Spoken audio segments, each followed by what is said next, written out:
that. You know I'm not racist. I have black friends. I have black friends too. I don't want to spend the rest of the day making you feel like you're not racist, because now I'm more exhausted. I also don't want you to get defensive because you get your back up right away because you said the wrong thing and now you've got to sit in it. No. Maybe you can, if that person that is dealing saying, don't touch my hair, or I don't want to talk about this, if they're in a good mood and they're able to educate, great. If not, the onus is really on you to go and learn, like do the research. I've been educating people since birth. I'm not always in the mood.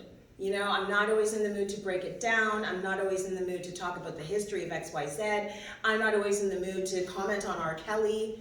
Like, I don't necessarily want to go through the trauma of talking about the black kid that just got shot.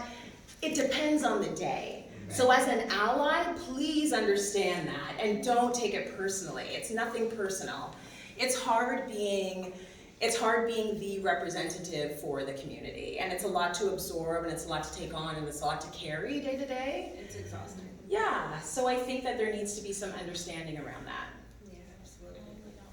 Okay, let's go on. What's that? We're not bald underneath. We have hair. We have hair underneath. That's the a big wigs, question. underneath the There is weave. hair. Yes, There's there hair. is. There's hair. So I read online Yes. that some people that you would love to interview. Yes. Oprah. Yes, and she'd be a good one. The Obamas. Yes. Yeah, that's it pretty much. And My then- whole list. Okay, there goes my question. Oh,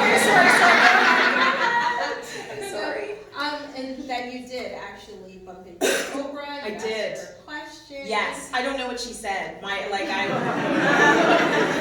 You know what she said? She goes, "Good question," and then I went blank. She thinks I'm smart. She thinks I'm smart. That was a smart question. Yes, and I'm like, I don't know what she said after that. I don't even know what I asked her.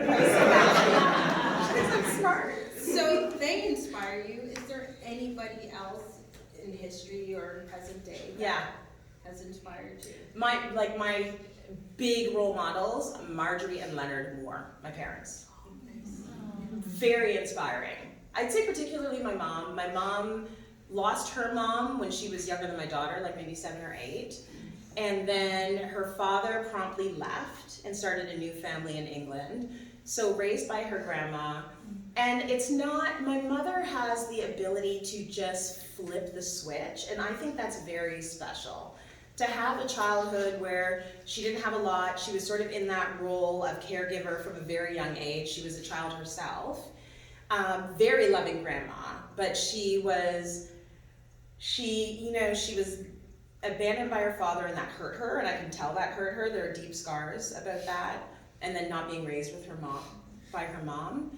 But then coming to Canada and starting fresh and being able to give her kids so much love and positivity, I don't know how she did that. Most people who have a life where they feel they've been wronged or cheated, they carry that with them.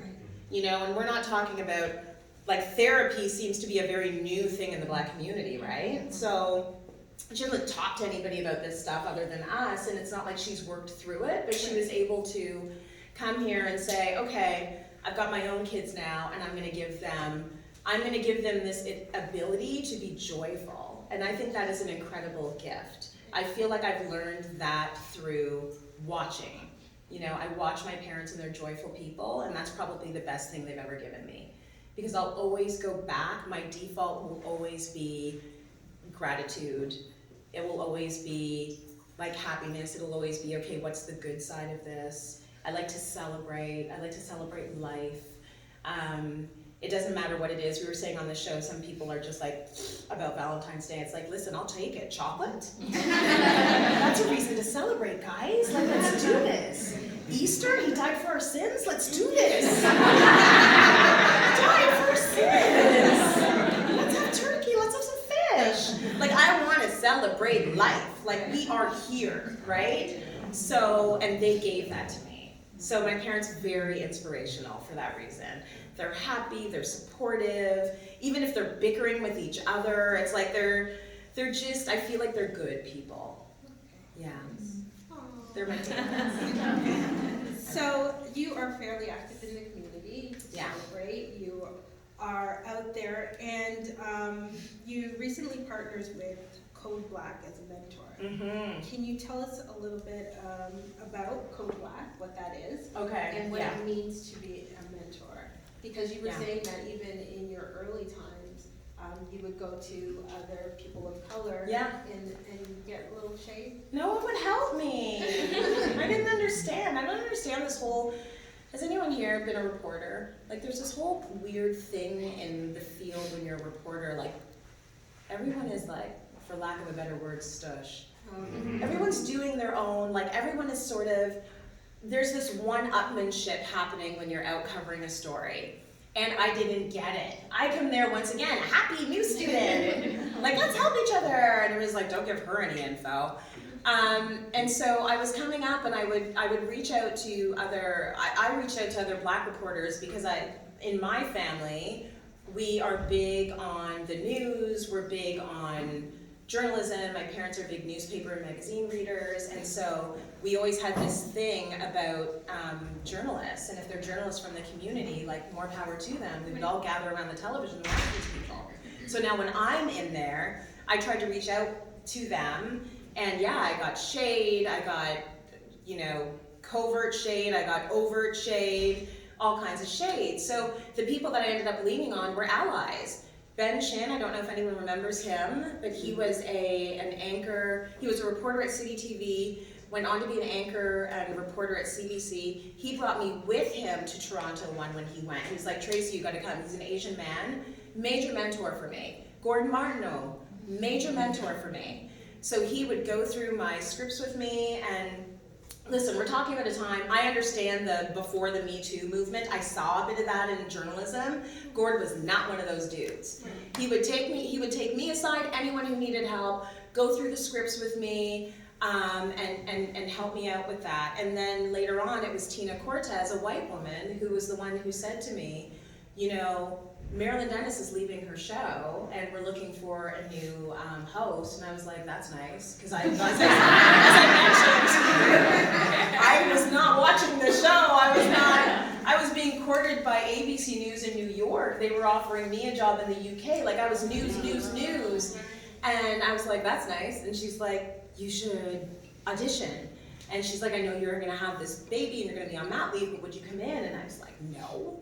And then I thought about it for a second, and I said, yes. And I went home and I told Leo, and he was like, oh, this is a great opportunity, as per usual. Cheerily, he took his pom-poms out. I said, think about this. You can go from news to, you can do brand engagement, you can do endorsements, you can think about the world of lifestyle. And I was like, right? And I was like, emoji with the heart eyes. I was like, yeah. So he got me hyped up about it. But in terms of mentors, it was mostly people from outside of the community, and that's fine. You go to the people that will help. But I want to fix that. So I've been contacted by so many of these young people of color that are coming up in journalism. And I like the fact that the networks, anyways, our bosses, I don't know if they're crazy about this, but we all are starting to work together. I don't care. You're my competition, whatever. Like, we're all starting to work together and help each other out. I'm friends with my girls from The Social. We're both daytime TV, we're both in the same categories, whatever. Like, Marcy, what do you need? Right. Like, we help each other. So all of these young kids DMing me, because that's what the kids do. Can you help me with the contract negotiation? Can you help me with pitching? Oh my God, I just had a baby. I don't know how to balance this. My hair, I hear that from my sisters. So I'm like, oh my gosh, I can't keep meeting people for coffee, because then I will have a divorce and my kids won't like me anymore. So what am I gonna do? Because I try and be smart with my time. So Code Black is a group of 3 PR professionals, Black PR professionals, who got together and started holding events that are panel discussions where they can deal with the media, communications, and PR in a panel sort of form. And I reached out to them and I said, I need to do this thing. I need to do this mentoring thing. I have an idea of what I want to do, but I need you. And they were like, oh my gosh, we wanted to reach out to you to do something, but we wanted it to be big enough to actually, come bother you about it. And so we're doing an event. And I'm gonna have all of my, I got everyone to do a survey to tell us what they need, and all of these kids that want help with whatever they want help with, we're gonna come in and we're gonna handle all of that, and we're gonna network, and then we will have concrete connections, and we can lean on each other into the future. Yeah, so maybe it'll be an annual thing, I don't know, but this is what I'm trying to do to solve that problem. Okay. Yeah. So I did have a few more questions, Yes. but I'm taking up all of the time. So does anybody out here have any questions? Cal? No Sure. So I'm from the Caribbean, and obviously being a black man, my journey would have been a little bit different than yours in terms of, even if we're just going to talk about hair, I would have remembered my aunts that came from a